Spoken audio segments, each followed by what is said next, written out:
computer programming, because I did a degree in computer science. There's a thing called garbage in and garbage out, and it basically means if you put bad code in, you don't get the program out you want. Yeah. And if you make a good program but you put in bad data, you're not going to get out what you want. Yeah. And it works with everything in life. And it's only just recently I've noticed how much that is also transferable. Yeah. You keep. It's like cooking. If you use bad ingredients, you're not going to make nice food. Exactly, and you keep awful people in your life, you're going to have an awful life. Yeah, you have to really think about stuff like this in life. So maybe if we just to get a level check, if you want to say your name, and I always do breakfast, but let's do the thing you would most like for.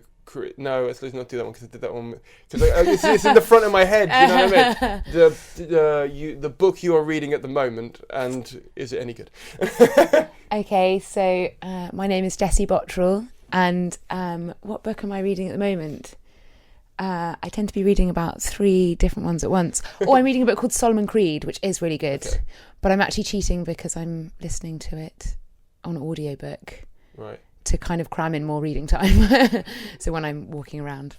We can't judge you for listening to something on audio. Yeah. No, it's just, there's only so many hours in a day, and you can't spend all of them reading, but if you're on the tube, you can read with your ears. Hello, my name's Simon Caine, and welcome to the Ask Your Industry podcast, episode 37. For those of you new to the show, this is the podcast where I interview the most influential people from the worlds of stand-up, comedy, radio, TV, and today, writing. Jessie Botterill is a literary agent at Janklow Nesbit, who are one of the largest and most powerful literary agencies in the world. They have offices over in the States, and they also have, as we'll find out in the podcast, a slightly smaller office in the UK, which is not to say they're less powerful over here. It just means, well, you'll find out inside, but basically it means they can be much more flexible and much more dynamic and much more adventurous with who they sign over here as an author. Jessie herself has been working as a literary agent for 5 years. She's interested in standout voices and extraordinary storytelling in both fiction and non-fiction. So this podcast will be good for any writers who want to write a book or get a book published and are looking to get an agent to make that happen, or anyone who's just interested in the writing industry in general. So feel free to share it with anyone that you think might benefit from it. Also, if you like this kind of episode, you should check out episode 36. You should check out episode 36, which was with Random House Publishing, which is the world's largest publisher. We've also got more writers coming on in 2016. So if you would like to get more of these podcasts, feel free to subscribe. And also, don't forget to join the Facebook group. Like I said, we've got some massive guests planned, as well as some big plans for live shows and maybe a conference. I've been talking about that with enough people now that I feel like it's a thing that I'm tied into, but let's see how it goes. If you would like to know more about those things, join the Facebook group, which is called Ask the Industry Podcast, and it's on Facebook, obviously. That's the only sort of community we have for this podcast. We don't have a Twitter feed or anything. But if you want to follow my Twitter feed, that's at This Made Me Cool. And I hope you had a Merry Christmas. I don't tend to put in too many topical things into these podcasts because I like them to be evergreen, but I feel like I should sort of just acknowledge that it's been Christmas and it's been a really nice one, and I hope you've had a lovely time and you saw people that you love and got some nice gifts maybe, or at least just spent time with people you don't get to spend time with all year long. So Merry Christmas to everyone who listens to these. If you're listening to these in July, Merry July. That's the problem with these episodes. They go out and you can listen to them at any time of the year. Anyway, if you would like to follow along with the show notes, you can find all the questions that were asked at simoncaine.co.uk/Ask the Industry Podcast. And they've all got timestamps next to them, so you can jump back and forth to find the exact question you're actually interested in, or just listen to the whole thing, which is what you're about to do now. So without any further delays, this is Jessie Botterill. Okay, so I'm a literary agent. I've been here at Janklow Nesbit for kind of 4.5-5 years. And a literary agent is basically the middleman between an author and a publisher. Like an actor has an agent, we negotiate, we kind of find the talent, nurture the talent, and then we act as the kind of negotiator between the author and the publisher. Publishers tend to prefer to work with agents just because we know what the kind of brackets of what is expected and what the boilerplate terms for contracts are, and it's quite good for an author to have that buffer as well, to not have to speak directly to their publisher over kind of awkward matters about kind of money and royalties, and so the kind of difficult conversations we have, so the author doesn't have to. And, you know, there's all sorts of benefits to it. There's, you know, we've got a contracts department, we've got a legal department over in the US, so you're kind of covered for everything. We've got a foreign rights department, so when your book is sold in the UK, it's also, you know, covered, you know, we're also pitching out to the rest of the world. And also the biggest part of it is we are, you know, the champions of our authors. We, you know, look after their needs much further beyond just the book. We're talking about the kind of the rest of their career and what they should be doing in terms of TV and in terms of, you know, giving talks and how to be doing their Twitter, all of that sort of stuff. Yeah, and I love it. It's a great job. Well, yeah, it'd be weird if you hated it. Yeah, it would be 5 weird. years. It would be weird. It would be weird. Well, because that's interesting because you mentioned TV already. We talked before about how, so say a comedy person with an agent has a book idea, and they are trying to like negotiate with through their own current agent with you. Yeah. And you were talking to me about how it's probably better to just have a literary agent rather than a comedy agent. Yeah, I mean it's difficult because it depends. I mean, it always depends what came first, and most of the time in terms of comedy, people have a comedy agent first, and it also depends on that comedy agent themselves and what kind of a sort of retainer they have you under, and how far they want to take their role as your agent. You know, it can be, you know, it can be quite clear from the start that they're representing you across everything that you do. But also they might turn around and say, hey, look, I don't know anything about book deals, go and get yourself a book agent, which is, when we were talking before, that's what I would advise, just because, you know, why not have, you know, an expert in their field as a comedy agent and an expert in their field as a literary agent.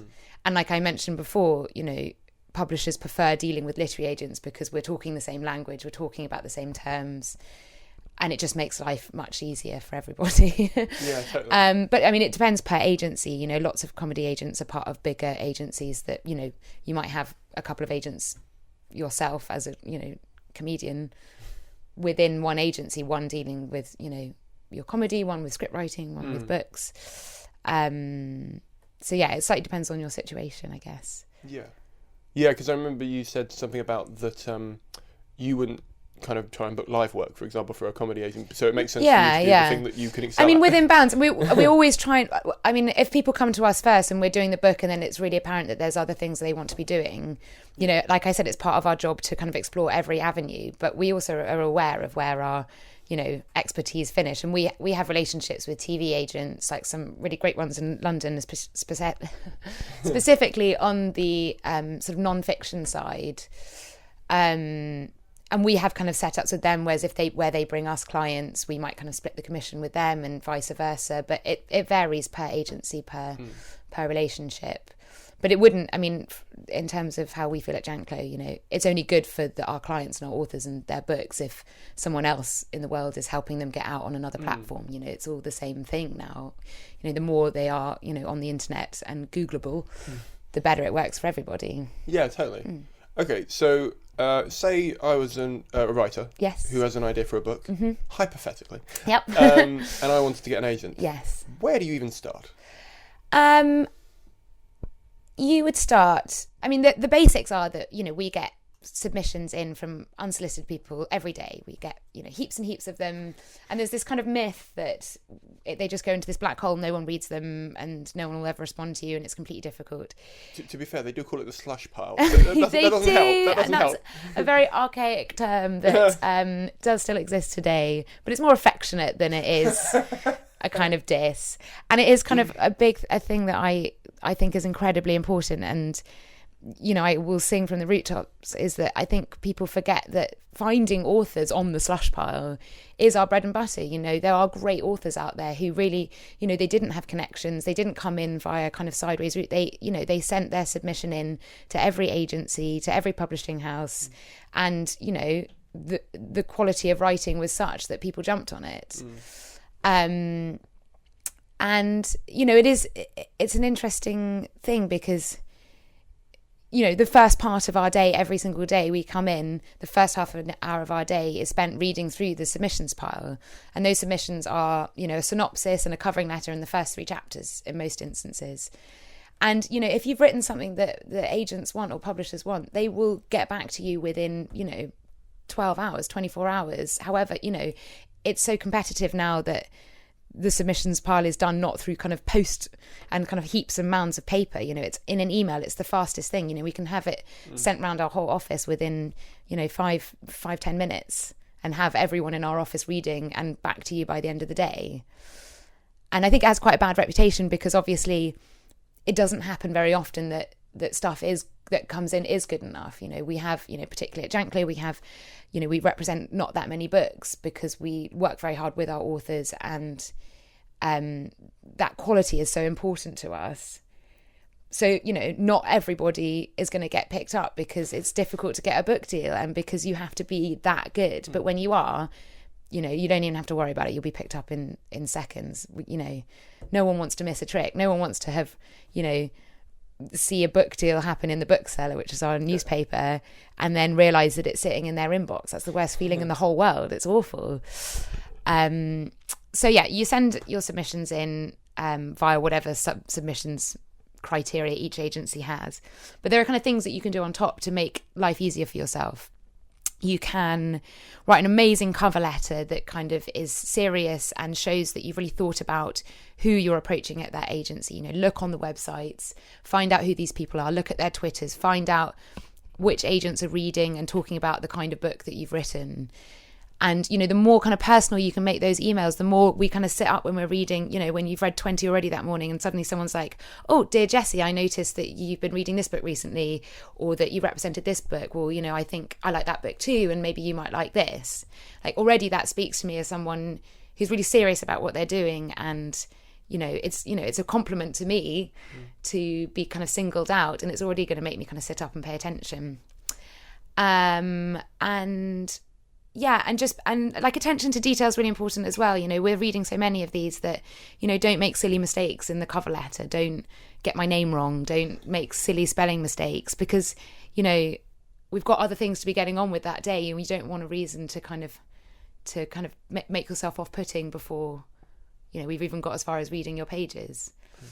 But having said that, that can all turn around. You know, I've read some terrible cover letters in my time, and every now and again they're hiding an incredible manuscript. So you don't have to, you know, don't keep yourself awake at night because, you know, again, I would probably say this about 100 times over the course of this interview, but it is all about the writing.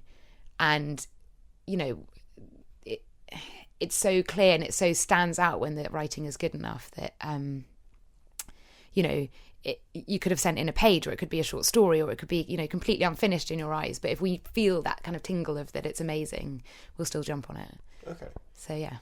Optimistic. yeah. Stay optimistic, but also grounded. Yeah, grounded. Yeah, like within reason. yeah. Was it optimistic nihilism? Yeah. That kind exactly. Yeah. Sort of. Yeah, we're all gonna die, but so go for it. But I mean, there are a lot, but if yours is great, we will pick up on it. Yeah. Is the message. No, I'm on board with that. I constantly tell people, like, just do it, and then if it's good, you'll beat a path to our door. Yeah. Because it doesn't make any sense why you wouldn't. Yeah. Like, because you're a business. Yeah, and we need to, you know, that's how we make our money. That's how we pay our bills. That's how we kind of make our reputation. It really matters that we're on top of this, which we are. Yeah. And I was actually going to say the other things that can help, which aren't always available to people, but the more you can like immerse yourself in the industry and, you know, going to kind of writers' workshops or going on courses or, you know, meet the agent days or, you know, entering competitions, you know, anything that you can add to your kind of writing CV that not necessarily, you know, you got published when you were 13, but anything that says to us that you were a serious writer, that you are making moves to meet the right people, to kind of talk about your book in a way that isn't just showing it to your mum or your granny or whatever. Like, just, you know, it's sort of common sense stuff, like just sensible stuff that makes us more and more confident that whatever we're about to read is going to be kind of thought through and, you know, not completely bonkers. Yeah, I find a lot of my friends immediately pass over that in order to try and go, oh, but I've got to make it stand out somehow. Like, I've got to make the font. Yeah, I would just anything. I hate. It's actually one of my pet hates is those people who try and make themselves stand out, because if you're having to try that hard, you're clearly not confident enough with your own writing. Yeah, exactly. And, you know, we get all sorts of stuff sent in boxes and tissue paper and scented and mad sort of angry, sarcastic letters about how, oh, you're probably just going to throw this in the bin anyway, or, Like, it just, it probably feels like a really good idea at the time, but it's just not. We're really serious about what we do, so we kind of want writers to take it seriously as well. Yeah. And they're just, I don't think I've ever laughed at any of the ones that try and be funny. I just haven't. Well, that's not a challenge, guys. Yeah, I know. It isn't. It really isn't. Don't start sending angry letters. I mean, also, this is obviously subjective. Maybe I'm just an old grouch, but, I take it all really seriously. And, like, if you've written a funny book, then let the book be funny. Yeah. You don't have to try and kind of sass me out in an email. No, I constantly say, I'm really glad to hear this from someone in industry, because I say this all the time to people, like, you're in a forum or something, for, like, applying for gigs, and you see people just sort of going, trying to be funny in the forum, and you're like, you're professional there. Be funny on stage. Don't, you know what I mean? I wouldn't turn up to a meeting in a clown outfit and go, no, I've got a really funny book. I've got like, it just seems weird that that's not a... Do you know what I mean? Yeah. Good. I do know what you mean. Yeah.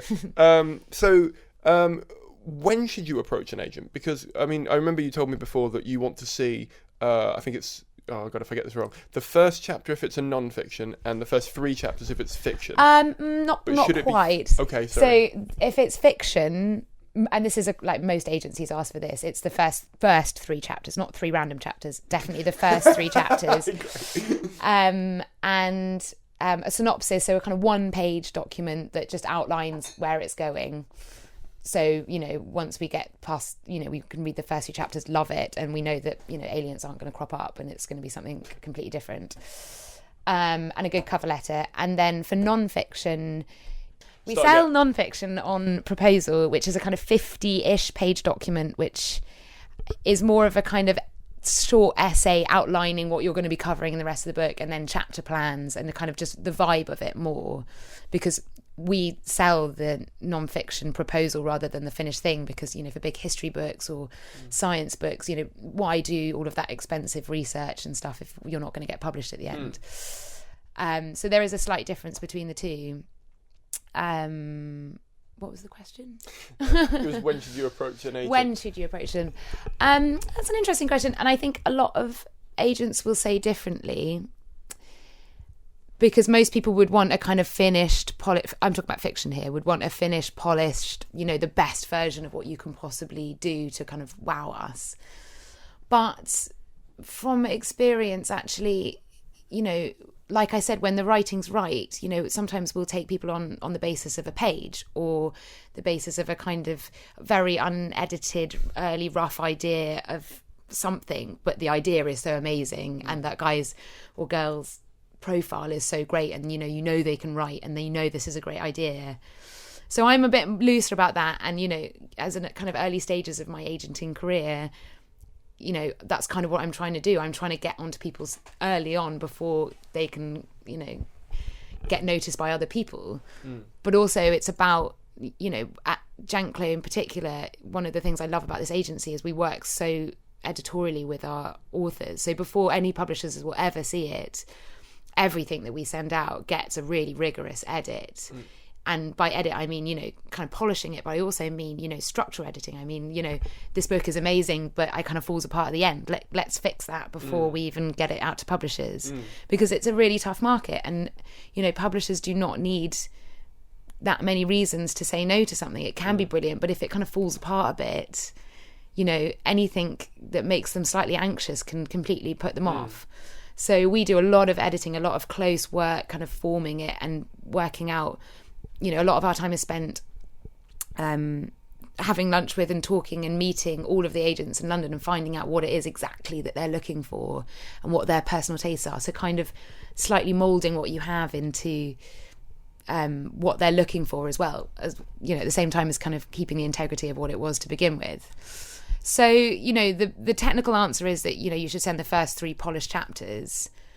But, there are instances where you can approach an agent and just say, look, this is where I'm headed. This is what I'm doing. I know I've got an amazing idea. And, I can prove that my writing is right. Here's a kind of couple of sample chapters, but, it isn't finished. And I'm not saying that's a great idea, but if you've got a good reason for doing it, then it will still get read on a par with, stuff that's more polished and finished.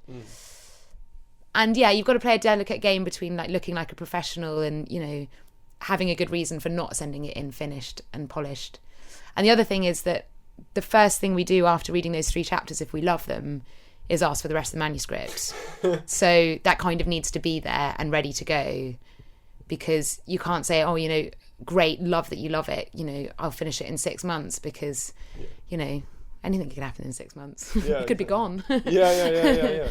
Nihilism again. So kind of being on the ball and being on, you know, and knowing what you're presenting, knowing that, you know, if you know it's a great idea, just, you know, getting it out there. So that's the timing thing. And, you know, it makes me sad that some people might sit on stuff and never submit it because it'll never be ready. I understand that it's difficult to kind of let go and let that stuff out there, but my kind of message is not to spend, you know, years agonizing over, you know, tiny t's here and, you know, the kind of adjective there. You know, get people reading, get people seeing it, and get good people to read it. You know, it can't just be your gran or your mum. You know, go get a reading group, get other people who will have a, you know, passion for literature to read it and give honest feedback. So when they've had enough of reading it, you can send it in. When your mum eventually get it for your mum for Christmas. When she's run out of superlatives, then send it to us. Well, I'm glad you kind of didn't. I don't know if I want to say it like this, but I'm glad you kind of didn't plug to go to London Book Week for authors, because I've been there and it really doesn't feel like authors are meant to hang out there that much. It feels like you mean the London Book Fair?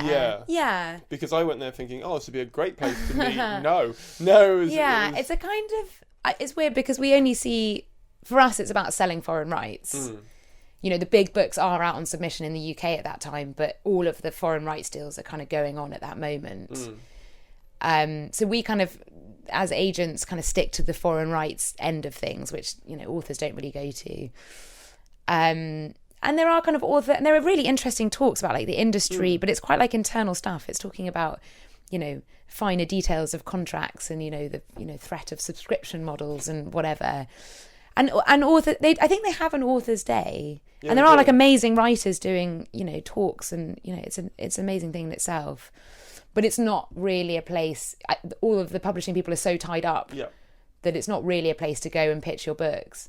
Every now and again, an author gets loose upstairs in the foreign rights kind of bit, and kind of wanders from table to table. But it's kind of a bad time to approach agents because they're busy doing other stuff. Oh, did you? Well, I hope they did it nicely. They asked me to leave very nicely. But okay, good.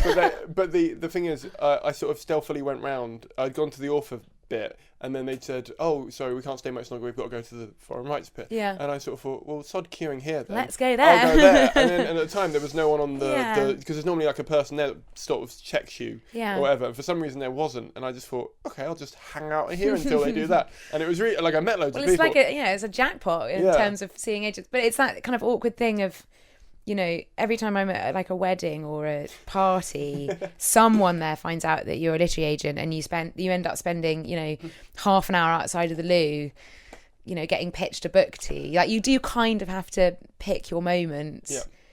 And, you know, I think it's normally quite, you know, fun, and you know, my whole message is that you shouldn't be afraid to approach agents, but maybe like pick your moment slightly and sort of make sure that it's a time where they would be willing. That's cool. In that kind of like, you know, controlled openness, like we can, you know, we're happy to talk to anyone. Some of the best conversations come out of it. But not too weird times. As a comedian, I hate it when people come up to you and go, oh, you're a comedian, tell us a joke. I think it's because people have started to talk about it on stage in like a jokey way. People think it's normal. Or people think it's the norm, and so they do it, and you're like, no, just don't. No, you can ask me to. No, don't even ever ask me to. Don't ask me when I'm up there either. Just let me do it. Just let me do it. You paid money to see it, so you'll get what you're given. Exactly, and it'll be amazing. So I mean, I'm arrogant. I'm biased, but it's exactly my sense of humour, so I don't care. But so how does, for you guys anyway, I'm not asking generally with these, I'm just asking for within this agency. So how does the relationship work between you and the writer? Are you sort of taking them on as an employee, or are you contracting them for a specific book? Or okay, so there's sort of two sides to that question. So every agency will have a retainer. Our Janklow is slightly different from most in that we only retain people on a book by book basis, Whereas some places will retain you as an author for all your writing for the rest of your career. And this is just simply because, it's a two-way relationship. It's a very close relationship. And, if someone doesn't want to be in that relationship for whatever reason anymore, it's, it's nasty and it's a bit difficult and it's complicated to try and, get yourself out of that situation from the agent's point of view or from the author's if it's kind of all kind of contractually tied up. And it's a very blurry thing, that whole kind of I'm your agent and we will represent you for all your writing, because there's novel writing, but there's all sorts of other things. And you could have written a book when you were in your 20s, and if you wanted to write another one in your 70s, you're still retained under the same agreement. So yeah, just to keep life simple and to keep everybody happy and to kind of sort of just make everyone's life a bit more simple, we retain people book by book, which isn't to say that we aren't only interested in you for that book.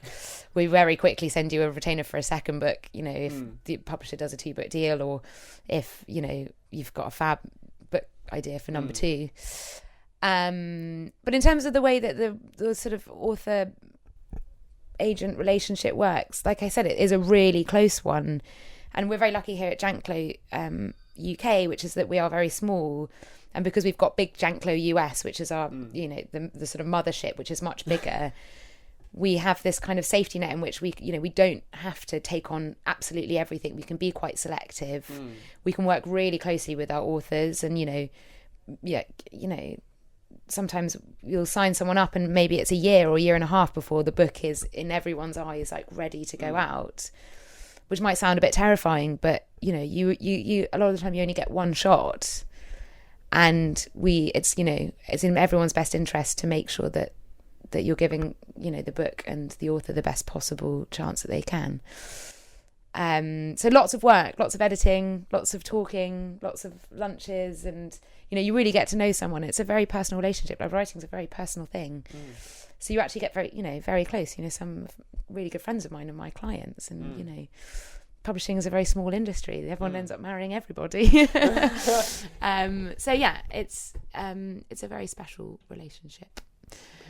And in terms of the more kind of contracty, sort of nitty gritty stuff, we work on a commission. If we don't sell the book, we don't take a commission. So like, again, it's in our best interest to make sure that that's a kind of great version of the book that we're sending out. And Janklow UK has, we're kind of looking for debut and UK authors specifically. But the amazing thing about kind of signing with us is that you also then will get assigned an agent in the US to do an on the ground submission in the US if we think the book will travel. Right. Which is kind of unique. A lot of places have foreign rights departments, but to actually have US agents there who will represent your book and do exactly the same thing in the UK over in the US is a kind of magical thing, and it's worked really well for us in the past. And for our authors, it's really great.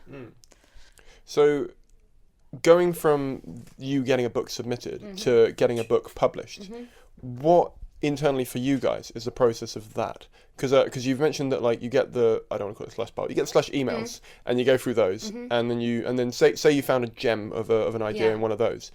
You just hit reply and send. So yeah, it comes in. Like I say, like here, just how it works is that we do it in the morning. Anything that comes into the inbox that is addressed to one of our agents here specifically, we will pass it on to them, and then it's up to that agent to get back to them. If we love it, we will reply straight away because we just want to get on this. And say, this sounds fantastic, can we see the rest of the manuscript? During which time, while we're waiting for that email to come through, we're passing that submission around, being like, hey, doesn't this sound great? What a great storyline, what a great cover letter, this person sounds interesting, haven't you heard of, met, seen, whatever, or doesn't this book remind you of this is doing really well. So all of that conversation is kind of going on. One of the other first things we do is send it to our head of foreign rights, so she's kind of prepped and ready to start thinking about that book in terms of sort of selling it abroad. Kind of crime is really big in Germany, and thrillers are really big in Germany. You've got like kind of Scandi crime. Like, she's a kind of expert in what sells where, like great business books in Japan and China. where a parenting book might sit, who likes YA, who doesn't. Like, it's weird. Like, each kind of country has their own particular taste. So she's already starting to think about that.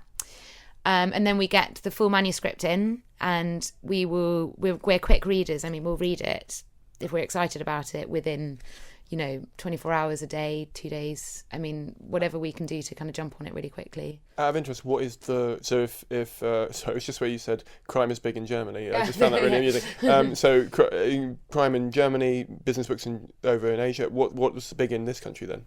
Well, at the moment, on the kind of commercial side, it's sort of psychological suspense, or your kind of Gone Girls and your sort of dark, twisty, secret women thrillers, sort of unreliable narrators.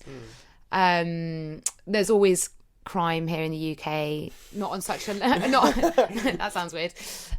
Like, crime's always popular. We've got that even also sounds weird. I think in context, there are a lot of crime books. I'm not going to crop that out and put that as like a snippet somewhere. Just be like, Germany's got big on crime. Yeah. So what everyone wants at the moment is psychological suspense on the commercial side. There's a slight move, which is kind of a call out from abroad, but to go into sort of slightly more like, go back to those kind of beautiful love stories and kind of something a bit softer, kind of interesting ways at kind of looking at relationships. But the call out still at the moment is for psychological suspense just everywhere. They're the books that sell at the moment. And then on the kind of, there's this thing called YA, which is actually an American term, and it is kind of a thing we've slightly adopted over here, but it's basically supposed to be kind of writing for the upper end of teenagers, but usually the biggest readerships are actually adults. It just means that the book has a teenage protagonist and is dealing with kind of issue-led stuff, like kind of the John Green kind of like cancer, or kind of like kind of broken families, or kind of drug problems, or sort of that dark issue-led stuff, using these amazing teenage voices who are kind of finding their way around to kind of discuss these bigger topics, which is the kind of stuff that I love reading and does really well sort of within a sort of smaller bracket of the market. And we at Janklow also do a lot of popular science, so kind of finding the kind of young, cool, up and coming scientists in every sort of extraordinary field of science that there is, and kind of getting them to write kind of explorative books about their subjects. We represent someone who's a professor. I think her specialism is in the science of bubbles, and she's kind of and all of these people exist, and they're all really young and cool, and they're all mates with each other, and they all do kind of science slams, and like it's just a really fun part of the market at the moment, and they do really well, and people are obsessed with kind of future of science and neurology, and kind of talk like books about death, and people are just fascinated on that. There's a comedy night you should go to, and it's a weird recommendation. It's called Science Show Off, and it is literally half the bill is scientists talking about what they do in a humorous way, and half the bill is comedians having to write about a science subject they need to do. Really? It's so good. Oh my God, that sounds great. Yeah. He does Science Show Off, Museum Show Off, and another one I can't remember. But they're 3 themed things around That's really cool. different stuff. Yeah, I'll send you a link. Definitely all check it out as well. It's very good. So it's interesting because I've just talked to Random House about sort of niches and how niches aren't actually small, they're just specific subjects, and I think that gets a weird definition thing to it. So like with Bubbles, for example, you'd think that's quite a niche thing, but I would probably read that book because it sounds but it sounds, I mean, it always just sticks in my head because I just love saying the word bubble, but you gotta do it bubble. Bubble. Say it like it sounds. It's way more fun. So, but it's that kind of, she uses that to then, she's also a kind of brilliant communicator, and she uses the science of bubbles to look at the whole, to look at the way that waves work, and kind of whole huge tidal systems work, and how that kind of feeds into science, and then it feeds into all of these amazing areas. Because I mean, you couldn't write a whole book on bubbles, but you can use that as the kind of starting point to talk about much bigger kind of principles in science. It's those ways in and those kind of unique viewpoints that we're looking for. Who better to tell you about physics than the bubble scientist? And the bubble lady. When the bubble lady. She sounds amazing. What's the name of that book? It is called A Storm in a Teacup by Helen Chet. That's a really good title. I know. I know. I like I said with the random, I was trying to work out, because they said, oh, we've got this like formula we use for like titles when we're trying to like edit them, and I was like, what's your formula for books? Because I'm self-publishing a book for titles. Yeah, I love picking titles is my favourite thing. Yeah, to do. Same. But the problem is, I'll like come up with like 3 or 4, and then I'll get attached to like 2 of them, and then I'll never be able to pick between 2 of them, and I'll have to get someone else to do it, just because then I can blame them. Do you not have one that sits more in the forefront of your? I mean, you just know. There is one like for my current book, yes, but so at the moment I'm going with How to Make a Living by Working for Free, because I think that's a really great title. I know, right? But I had like loads of other ones that were similar. Is it very that's a very self-helpy title? It's a how-to guide. Okay, yeah, for it's a how-to guide for all for like artists to learn how to build an audience online for what they do through free content. Yeah. So I think it suits. Yeah. Yeah. Yeah, it does what it says on the tin. Yeah, exactly. So I thought it would be quite a good title, but but the problem is I don't know if it makes enough sense without you knowing what the books are. Do you know what I mean? Like with Storm in a Teacup, I don't think of that. I don't think of bubbles, for example. Do you know what I mean? So it says what it does, but at the same token, it doesn't. So that's my concern about mine in particular. No, I think your sounds good, because if you're going down self-help, so this is my advice for people when picking titles for their books, is to go into a bookshop and to have a look at the other titles. You know, there are patterns in these things. There's like a language for titles that, you know, for example, all of this psychological suspense is called Gone Girl and Disclaimer and, you know, Girl on a Train, and put girl in the title. And like, even if it doesn't end up being the eventual title, when you're sending it in for submission, it's kind of triggering. You know, I've written a psychological suspense, it's called, you know, like Crime Girl. You know, so all of a sudden that you're in that world, and you know that the person knows that they're correct in thinking that what they've written is psychological suspense, because it goes with that. But yeah, titles is my favourite thing. Yeah, I think I lie awake all night just like with 1,000 titles rolling around in my head. I think one of the most underrated things recently for writing in general is the headlines for newspapers, because they are so dependent on advertising and clickbait, essentially, that to come up with a good title that isn't clickbait is just an art. Like when you read, like, you know, sort of you know, they have them come up on your time, they come up on my timeline a lot on Facebook. It's like 12 ways to decant thing or whatever. You won't believe number 6 or whatever. And you click it and you're like, oh, I believe number 6. Why did I click on this? But whereas like if there's like an article that's like, you know, I can't think of any off the top of my head, but you know what I mean, if there's like a real thing that you actually clicked on because you're interested in it, and it's not something because it's tricked your monkey brain to go, I want to see the 9 ways of putting on my shoe. Like, well, it's a kind of game that you play. You also can't be too clever. Yeah. You know, you might be a brilliant genius, but you've got to kind of, unless what you're putting, this is all coming out wrong, but it kind of depends what you're writing, but, you know, pick a title that suits what you're doing and doesn't make it too difficult. Because also, if you haven't sort of organically come with the perfect title that it's always been called, and that's just, you know, you started with the title, then, you know, you can't think about, I can't get my words out anymore. I think I know what you're saying. Yeah. Like, because I... Don't try and bamboozle people with a title. Like, give them what they want. Yeah, I had... this is... Because there's so much crossover in performance and writing. Yeah. And I don't think people know it. So when I met with the Camden Fringe people, the people that run that, they said, my biggest tip, don't try and make your show sound mysterious in the copy. Yeah. Because no one will come and see a show that has an ellipses in the... You know what I mean? Like, it's a scary comedy, or is it? You know, that kind of thing. And you're like, no one wants to see that. Just say what it is and what it's about, and then you actually attract more attention to it. Yeah. And I think it's the same... Well, it is. That's writing, but it's the same with this, where you're sort of like, don't call it, you know... Well, just help people out. Like, don't make life more difficult than it already is. You know, you're in a bookshop... You know, books are expensive. People want to know what they're getting themselves into. And I read a book recently. There's a book called The Girl with All the Gifts, which on the front said it was the biggest thriller of the year. And I picked it up and I bought it.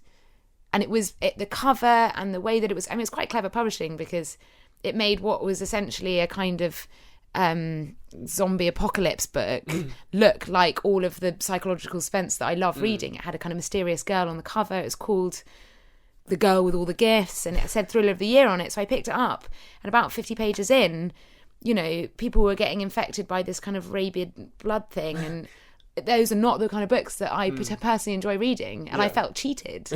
Yeah. And I was quite cross, but I was a bit like, hey, clever publishing, because a lot more people read psychological suspense than sort of zombie apocalypse stuff. But I also, I trust my publishers. Yeah. And I trust, that you're not going to wrap up a book about 18th century art in a thriller cover. yeah, totally. The more I'm getting into this industry, or the more I'm talking to people in this industry, the more black books jokes make more sense to me. So like Bernard had this really good one where he said, Manny was saying to him, why do you call it Black Books? And he said, because my name's Bernard Black and it's a bookshop. I was going to call it World of Tights, but you know how stupid people are. Yeah, basically. That's it. And it's like, you hear that and you laugh at it because it's ridiculous, but then you get into the writing industry and you're like, it's actually way better than anyone's ever giving it credit for. It never changes. No. I can't watch that program anymore because it's just so true. Yeah, I know. And it is that mad. Yeah, it is. It's amazing. Yeah. Right, so changing the subject slightly. Yeah. Social media is sort of a big thing for a lot of authors, and especially blogging and trying to build their own sort of readership before sort of approaching people like you. What kind of stock do you? I mean, is it worth mentioning that in the cover letter? What kind of stock do you put in audiences? My thing about social media is, for non-fiction nowadays, really important. I mean, depending on what you're writing, but the first thing a non-fiction publisher will do nowadays when your submission comes in from us is have a look at you on Twitter, have a look at you on Instagram, whatever it is that you're saying, that they basically want the guarantee that there are X many people who they can target to get this book. So if you're doing cookery, it's important to have sort of built a profile for yourself before you've done that. The comedy thing is interesting because, if you're writing non-fiction as a comedian, kind of depends what subject you're writing on. But like for publishers, it's, it's guaranteed. It's a guaranteed audience. If you're coming to them with 50,000 followers, they're like, whoa, 50,000 people think this comedian is worth listening to, or this scientist has got interesting points. So on the non-fiction side, it is really important. And it's important if what you're kind of tweeting and blogging about is linked to what the book is about. At least in kind of your, if you're so much of your personalities in it, then in the book, then if that comes across on Twitter, that's important. People like the way you write or the way you kind of formulate your opinions. On the fiction side, I mean, again, it's incredibly useful, brilliant that if it comes naturally to you and you're doing it all the time, to be, tweeting and in the community of book readers and buyers and reviewers. There's whole kind of worlds of YA and sci-fi and genre, kind of I don't know what you call it, like of fans who love talking about it and reviewing it and blogging it, and publishers will tap in. They have all of those people who are kind of well respected and well listened to within those things to tap into when it comes time for marketing. So if you're already in that world and people know who you are, that word of mouth is incredible. It can do amazing things for a book. But on the fiction side, if it doesn't come naturally to you, just don't bother. Like a cover letter that says, I've got 15 followers on Twitter and like, here's my blog that is a kind of, piece of crap that, it's got like 3 things in it and it's just clearly been put together to show willing. It's a bit sad, and it's a bit sad as in, it's a bit depressing to see a little Twitter thing. So yeah, it's just, you don't have to force it. It's not a necessary for writing fiction to have this big following. It's just icing on the cake, basically, if you can do it naturally and you're willing. We would never force any of our authors to take it up and say, well, look, if you want this book to sell, you've got to get out there, because people doing Twitter against their will, like, never. It doesn't come across well. It's a bit embarrassed, it's a bit coy, and like it's just a bit like embarrassing to read because you just don't feel like they really want to engage in that way. Some authors are like incredibly shy people. They just want to live in the world of their books, and that's totally okay. So yeah, I think if it suits you, then do it. Yeah.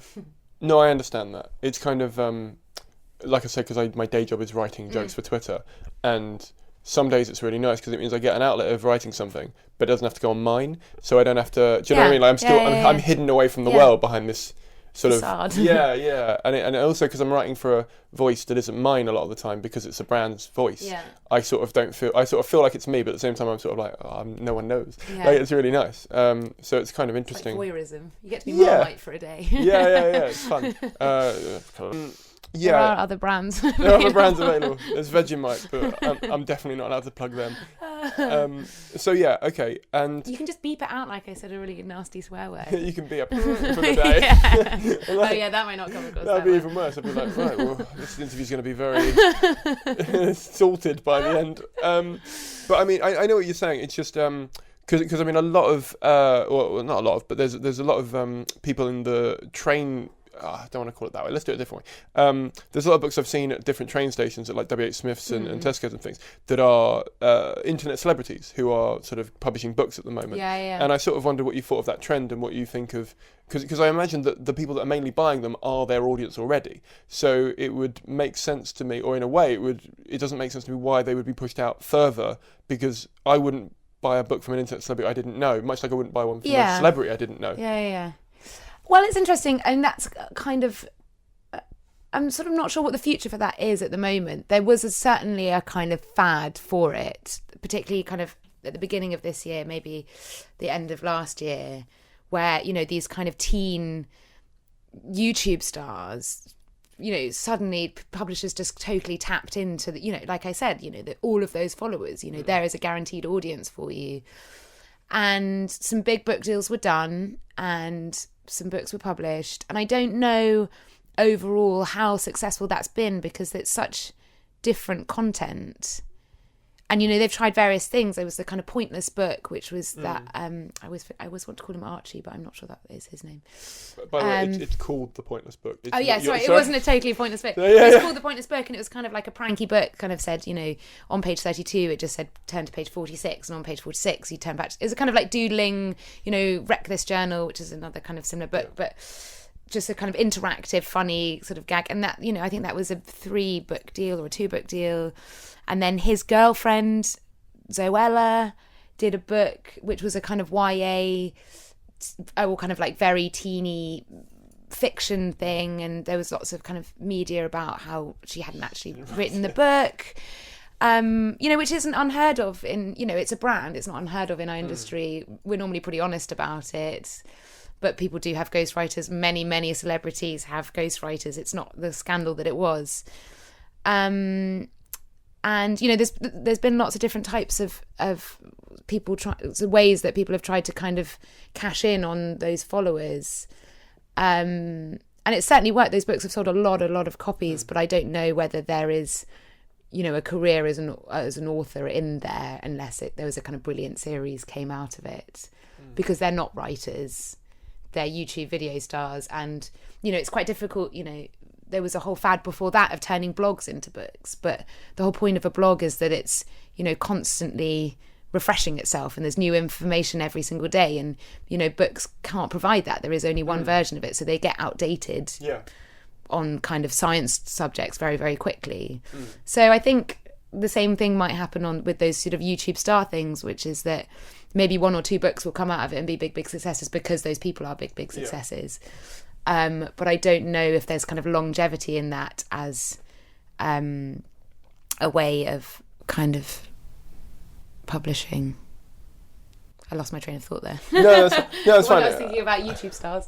No, I know what you're saying. I mean, Shane Khoisan, who's a poet from Canada, he did a Kickstarter a while ago, which was fascinating because in it he was talking about how he's had a couple of books published and he can't get his 3rd one published because the poetry section keeps getting narrower and narrower because there are other celebrities that are basically taking up a lot of space in physical brick and mortar shops. And as a result, he was like, I need to prove to them that this would sell. Please pre-order it so that they can do that. And he sold loads. Like, he did amazingly well out of it.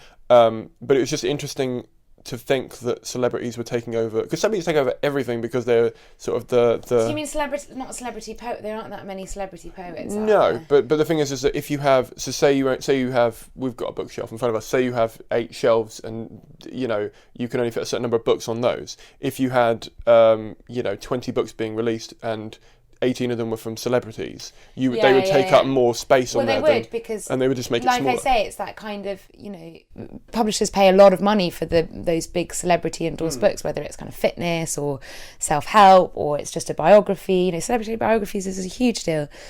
And... there's a lot of hype around them because they obviously come with so much potential. There are, you're not really selling anything because everyone already knows, how Ruby Wax talks and how she presents herself and what her opinions are. And this is the book form of it. Like, what's not to love? So yeah, it is difficult. And those books have their own, they have the right to be on the shelves as much as those other smaller ones. But it's a publisher's job to make as much, it's kind of easy and lazy to just rely on the big names that have already made themselves. The real work is finding those, little gems who no one's ever heard of and making them as well known as, the people who come with it all already. And, it's difficult to shout that loud about something against the celebrity names. It's difficult to kind of bring an unknown into that and be like, okay, you'll love that, but like, this guy's really amazing, he writes like a dream, he's got his own YouTube channel, maybe take a look at that. But these things build, and they build slowly, and it does work. And there's kind of luck involved, and just people being in there in the right time, in the right place. Word of mouth is a huge thing for us. Waterstones and bookshops getting behind a particular title just because they love it, can make a huge difference for an author's career. Having a great marketing team in your publishing house, having people doing like really great publicity work on it, inventive stuff, not just kind of the everyday. So it's possible. It's difficult because you are competing against all of these sort of big brand names, but that's just life. I'm going to try and combine two questions because you've sort of answered two, and I sort of think they can now work together. Yeah. Because I was going to ask you about, because I really love additional content in things. So like when there's a TV show that like talks about a website, and then you go to it and they've made that website or whatever. And like with books, I've noticed a lot. There are apps involved, or there's like extra chapters that come out and stuff. Props from books. And exactly. Stuff. Yeah. And so I was going to ask you what your thoughts on that are, but then you sort of commented on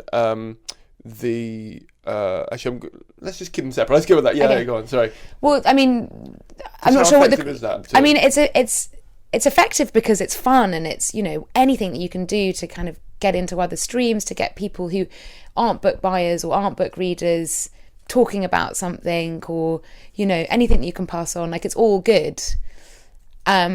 But again, it all comes back to the writing. You don't want to hear about this cool websites that's selling props from their book and then read the book and think, oh well, why bother, because the book's totally crap. So it all starts with the writing, and it all starts with the book. But it's those things are great, and it's fun, and it shows imagination and energy from the publisher to be thinking up those things. It shows kind of a real commitment to book publishing as a traditional thing. It's been around for hundreds of thousands of years. Like, anything you can do to try and help it keep up with the rest of the world, and there's changes, and there's these things called enhanced ebooks that exist now, where you can read a kid's story on your iPad and it comes alive and rabbits jump across it, and there's extra content, and the changing the ending changes. Like, all of this stuff is really fun and really cool, and it's all brilliant, but the writing has to be there at the beginning. Like, Comes back to the writing. Yeah, it's just about the writing. And how would you go about then promoting an unknown author? Because, I mean, like, no, just leave it at that. How would I get... Well, I mean, as an agent, it's our job to a certain extent, but our job mainly is placing it with the right publisher who has a good track record with, getting these fantastic debut authors out there. And our job is to kind of make sure that their in-house publicity and marketing teams are on it, and they are giving enough attention to your book, and they're doing everything they possibly can. It's a bit sort of, books, early copies of books still get sent out for reviews. They still get reviewed in newspapers, and it's not the gospel like it used to be. People don't pay so much attention to it, but a fantastic review from the right author on the front of your book can be the difference between selling 200 copies and selling 20,000 copies. People really associate with that kind of the confidence. Getting it to bloggers, getting it to the right people on the internet who are busy and active voices within these forums that kind of thrive off particular genres of books, you know, getting celebrity endorsements, you know, sending a book that, you know, if you heard that Caitlin Moran loved Doctor Who, why not send her a copy of, you know, a debut author who's writing, you know, something a bit sci-fi, and hopefully she picks it up and gives it a quote or talks about it or tweets about it or whatever. So the usual things. But I mean, you know, I think 100,000 books get published every year. You know, you've got to, I think that's only in the UK, actually. I can't even remember where I got that number from. Yeah. But a lot of books get published every year, and, you know, a lot of those will be debuts. You know, you've got to kind of get your elbows out to get noticed. Some books don't get noticed. So yeah, whatever you can do, whatever your publisher can do to make people talk about it is always good. When it comes to you picking up a book and assessing how many people might potentially buy it, say you came out of a target market for a book and you thought there's 1 million people that might be interested in this book in the UK, just, you know, plucking numbers, right? Right. So we'll say you think the target audience for a book is, you know, 1825 tech-savvy men or whatever, and there's 1 million of them in the UK, for example. Obviously, not every one of those people is going to buy that book. You know what I mean? They might share it around. Some of them might never hear about it, whatever. How do you work out how many? Because you must know, or you must have a rough estimation of how many people you'd like to buy it. It sort of doesn't quite work like that, because it's more based on how many copies of other books like it sold is what we do most of our kind of estimations on. But it's such a random game, you know. Someone can just pick up on a book and it can be, you know, you get these successes that come out of nowhere. You get really crap books that sell millions and thousands of copies, and you're like, God, I can't believe people are even bothering. You know, that's subjective, but that does happen. So yeah, I think, and also, you know, it's up to the publisher. They have access to the database that tells them how many sales of books there are across every single title. So you do comparisons. It affects how much of an advance you get paid for the book.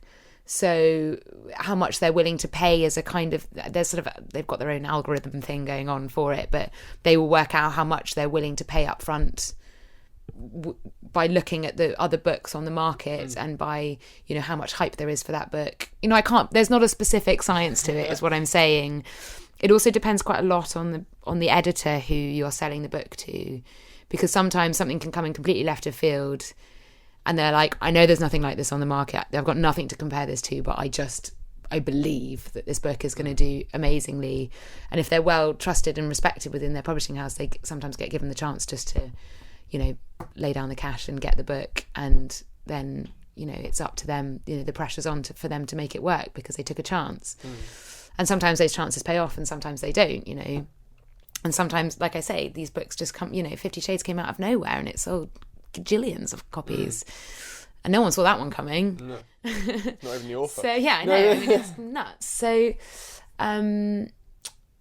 yeah, there isn't a specific science and there's a lot of factors involved. But I think the kind of key is comparing, which is helpful when you're doing your covering letters, to compare yourself to other similar titles. It helps kind of put in our mind whether we're talking about, you know, like a small cozy crime book or a massive, you know, psychological suspense, dark, twisty thriller thing. Yeah. A bit like 5 more minutes. 5 more minutes. Yeah. Okay, I will pick selectively then. Pick your top 2 best questions. Okay, very quickly. I was going to ask, other than sort of reading through your emails and stuff, how are you discovering new artists and authors? Because obviously, I mean, are you keeping track of crowdfunded books or trending stuff? Or literally everything. I mean, because whatever I've wasted a question on that.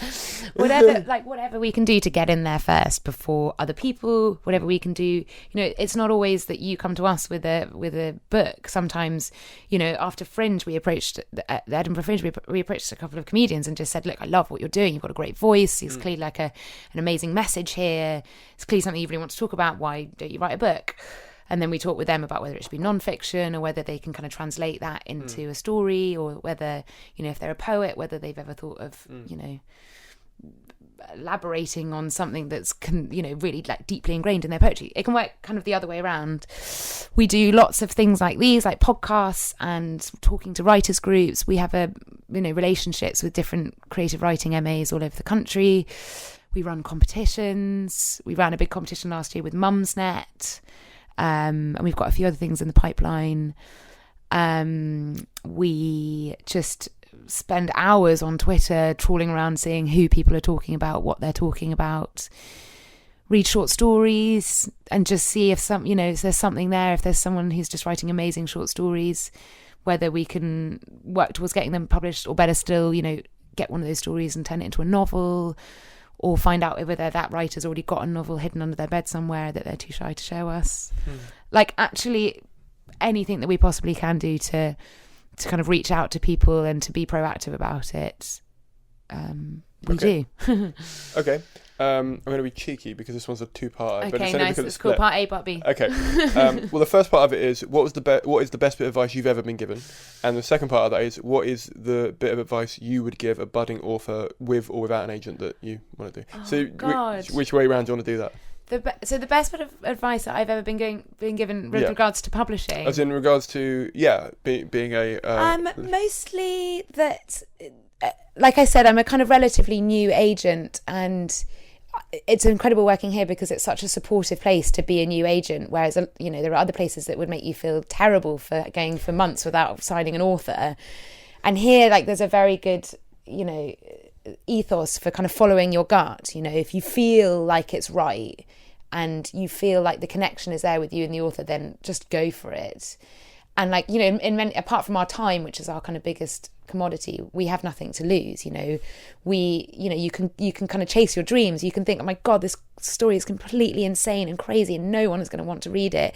But maybe, just maybe, if we worked on it for a year and we kind of honed it down, I can do something clever and be strategic about this and get it into the hands of the one editor that I know who might possibly fall in love with it as much as I did, or get how weird and crazy it is and go for it. So yeah, I think that just following your gut about what is good about writing and what is making you read more. Sometimes you sit down and you don't want a book to be good because you just want to be able to read it and reject it really quickly because, X Factor's on or whatever. And sometimes, you sit down to read that book and then 2 hours later, it's all, you finish the book and you're like, my God, this is incredible. And it changed my mind. Like, I didn't want this one to be good. So it's about listening to your kind of gut and sort of following the writing and sort of and also believing in the fact that books are the most like amazingly transformative, brilliant, magical things that can't really be replaced by Twitter or any of this other stuff, and like totally believing in that as well. And being really enthusiastic about everything, which is probably how I'm coming across right now. And a bit of advice you would give to a budding author, say without an agent. Let's do it that way around. A bit of advice is just get a couple of people around you whose opinion you trust and let them read your work.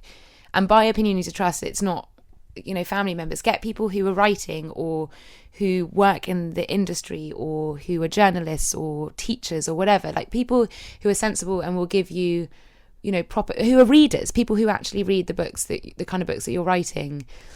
And get a good group. I'm a big believer in writing group, whether it's kind of big high-end ones or it's just you and a couple of friends, like anything that encourages you to be critical about your own work in a constructive way, I think is really, really useful. And we've had some amazing writers come out of, and people who are published now still will always send the first draft of their book. Really established writers they have a reading group and they'll always show the first draft of whatever they're writing to these kind of 6 trusted people before we even get to see it. It's really annoying, but it works. So yeah, just find some good readers if you can. Okay. Well, thank you very much for coming on. That's okay, no problem. Cheers. That was Jessie. As an author who wants to write more books, I loved the chance to talk to her. I thought she was really fun and clearly loves her job, and I just like to thank her for her time. She's always very giving and always very helpful. I've met her a few times now, and she's always been absolutely lovely. So if you need to contact anyone or you want to give her an email, I'm sure she'd love to hear from anyone out there who's like a budding writer or anything to do with any of those things. But do make sure if you're going to submit something to her, you read the website first, because that's her pet peeve and it's worth not annoying her. If you've enjoyed this podcast and you'd like to support the future of the project, please do consider becoming a patron from $1 an episode. That's 80p. So if what you've just listened to, you think you value at 80p, or more, that would be fine. do consider giving it, go to Patreon. That's patreon.com/Ask the Industry Podcast. All the money gets recycled back into the show. It would be amazing if we could make the next target. I think we need about $50 to make that happen. So if 50 of you gave $1 each, that would be amazing. And it would really take the pressure off me to take days off work so that I can do more of these. So if you like it, please do consider supporting it. I do 3 pods a month, so it will cost you a maximum of £2.40 to support the podcast. Having said that, you can set a limit. So if you can only afford $2 a month, so you can say, I will donate $1 per episode, but for a maximum of $2 a month, which is perfectly fine by me as well.